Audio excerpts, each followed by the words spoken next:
चलिए बच्चा, ये जो हमारी वीडियो है ये हमारे एफएसटी जो फुल सिलेबस टेस्ट 20 हुआ था उसके रिगार्डिंग है। कल के वीडियो में हम लोगों ने कुछ सवाल डिस्कस किए थे। आज उसी पूरे के पूरे जो क्वेश्चन पेपर था उसमें से कुछ न्यूमेरिकल्स लगाने की कोशिश हम लोग करते हैं और देखते हैं कि जो अप्रोच हम लोगों ने फॉलो किया था टेस्ट में वो सही था कि गलत था या उससे बेटर अप्रोच हो सकता है।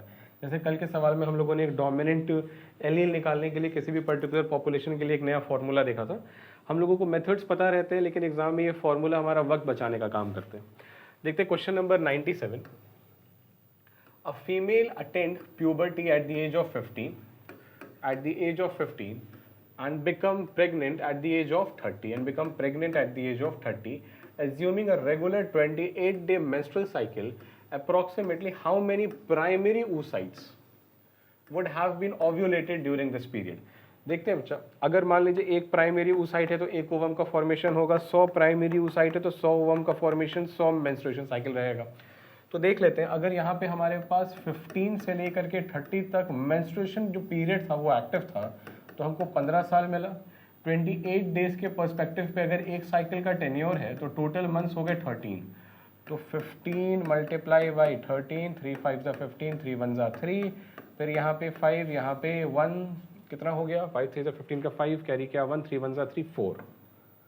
ठीक है, ये हो गया 5, ये हो गया 9, ये हो गया 1, आंसर हो गया 195। तो 97 का आंसर हो जाएगा ऑप्शन नंबर 3, 195। अगला सवाल देखते हैं, question number 109। When the substrate concentration equals Km, the velocity of an enzyme catalyst reaction is. हम लोगों ने बेटा मैकेलिस मेंटन कांस्टेंट देखा था फैक्टर्स अफेक्टिंग एंजाइम में। हम लोगों ने इस चीज़ को बहुत अच्छे से पढ़ा है कि कोई भी एंजाइम जब अपने सैचुरेशन पॉइंट पे पहुंच जाता है, यानी कि जब उसकी वेलोसिटी जो होती है रिएक्शन की वो मैक्सिमम होती है, तो जो सबस्ट्रेट कंसंट्रेशन एग्जिस्ट करता है Km पे, इस पे जो इसकी वेलोसिटी होती है ये मैक्सिमम वेलोसिटी की आधी होती है।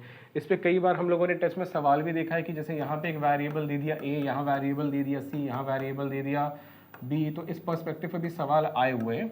याद रखिएगा कि जो Km है, Km is for substrate concentration और ये V मैक्स जो है ये वेलोसिटी रेट के पर्सपेक्टिव पे है। कभी भी जब भी सबस्ट्रेट Km जाएगा तो जो वेलोसिटी है वो मैक्सिमम की आधी हो जाएगी। जितना ज़्यादा Km की वैल्यू रहेगी एंजाइम की जो एफिशिएंसी है उतनी ही ज़्यादा कम रहेगी। कैटालिटिक एफिशिएंसी एंजाइम की कम हो जाएगी, एफिनिटी कम हो जाएगा, रेट कम हो जाएगा। तो इसका आंसर हो जाएगा 109 का हाफ ऑफ मैक्सिमम, यानी कि V मैक्स बाई 2। चलो आगे देखते हैं। A DNA molecule has 4000 nucleotides.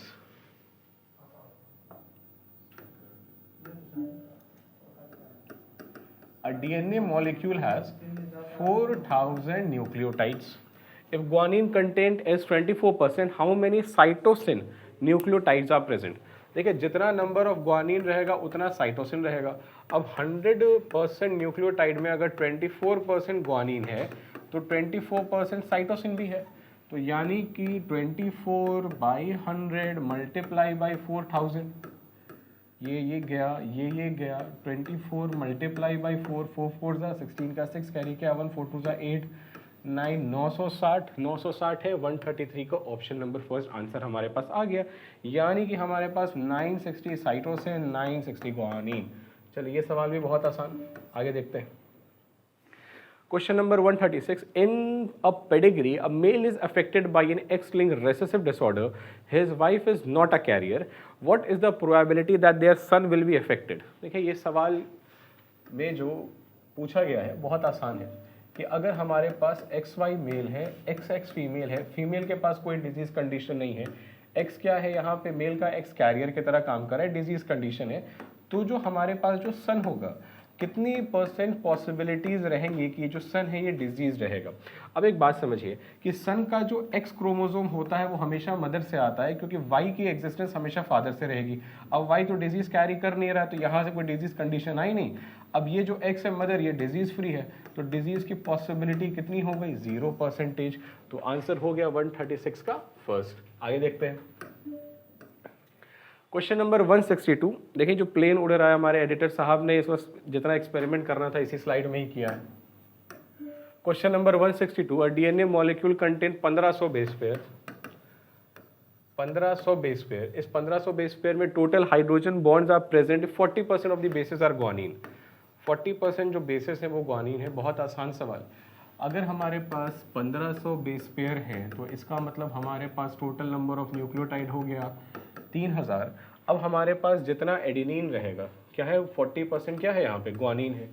तो 40% ग्वानिन कितना हो गया 3000 के पर्सपेक्टिव से,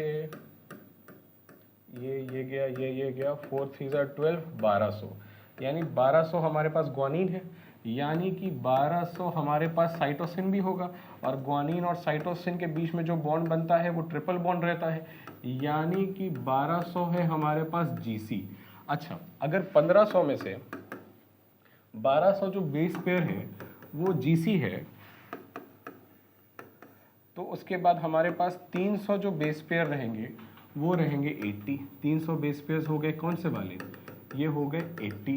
तो अब एक बात बताइए, 1200 जीसी है तो मल्टीप्लाई बाई 3, क्योंकि ग्वानिन और साइटोसिन के बीच में 3 हाइड्रोजन बॉन्ड्स, तो 3 0 0, 3 0 0, 3 2 6, 3 1 3, और 300 मल्टीप्लाई बाई 2, क्योंकि एडेनिन और थाइमिन के बीच में 2 हाइड्रोजन बॉन्ड, 2 0 0, 2 0 3 2 6। अब इन दोनों को ऐड कर देंगे, 0 0 6 + 6, 12 का 2, कैरी क्या 1, 4200। 4200 है, हाँ, 162 का आंसर हो गया 4200।